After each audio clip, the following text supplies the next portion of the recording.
Hello friends, स्वागत है आप सभी का एक बार फिर से आपके अपने यूट्यूब चैनल मिक्स नॉलेज पर। फ्रेंड्स, आज का आपका ज़्यादा समय न लेते हुए शुरू करते हैं आज की वीडियो, जो आधारित है हरितालिका तीज व्रत कथा पर।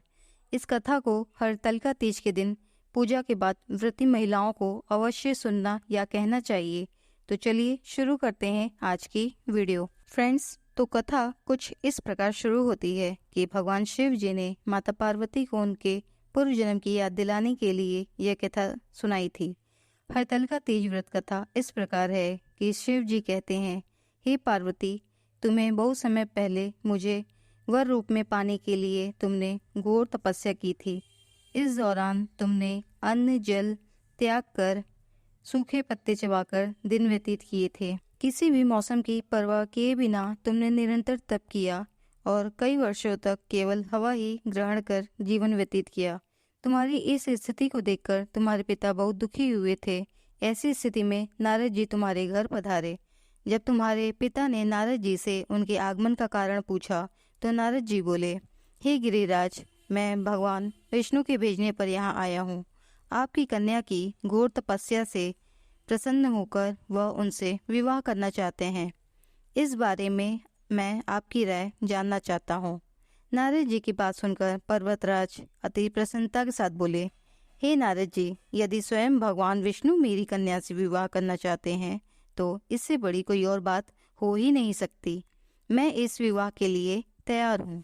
फिर शिव जी पार्वती जी से कहते हैं, तुम्हारे पिता की स्वीकृति पाकर नारद जी विष्णु जी के पास गए और यह शुभ समाचार सुनाया।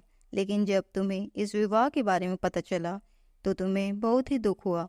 तुम मुझे यानी कैलाशपति शिव को मन से अपना पति मान चुकी थी। तुमने अपने व्याकुल मन की बात अपनी सहेली को बताई।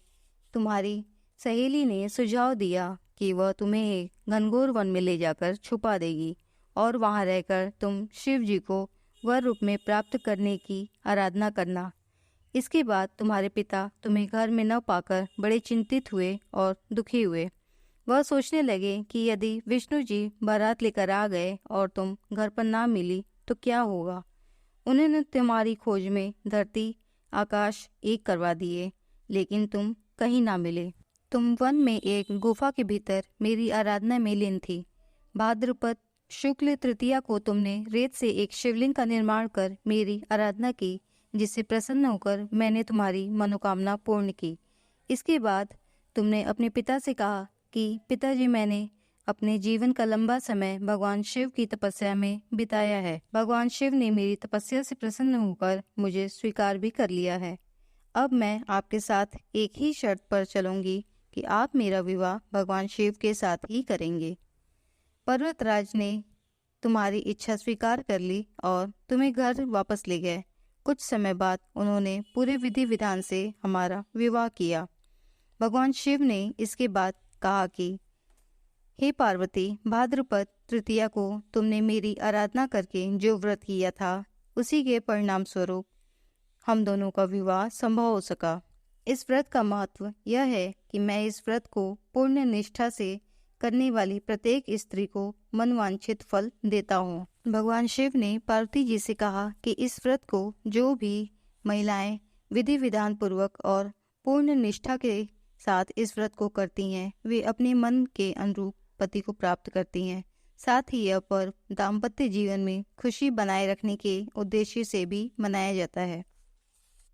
जो भी स्त्री इस व्रत को पूर्ण निष्ठा एवं विधि विधान पूर्वक इस व्रत का पालन करेगी, उसे तुम्हारी तरह अखंड सुहाग की प्राप्ति होगी। माता पार्वती को उनके जीवन के रहस्य बताते हुए भोलेनाथ उनसे कहते हैं कि हे प्रिय, चूंकि इस व्रत को करने में तुम्हारी सखियों ने तुम्हारा सहयोग किया, योगदान दिया, उनके अपहरण करने की वजह से तुमने ये व्रत करना संभव कर पाया, इसलिए इस व्रत का नाम आज से हरितालिका तीज व्रत कहा जाएगा।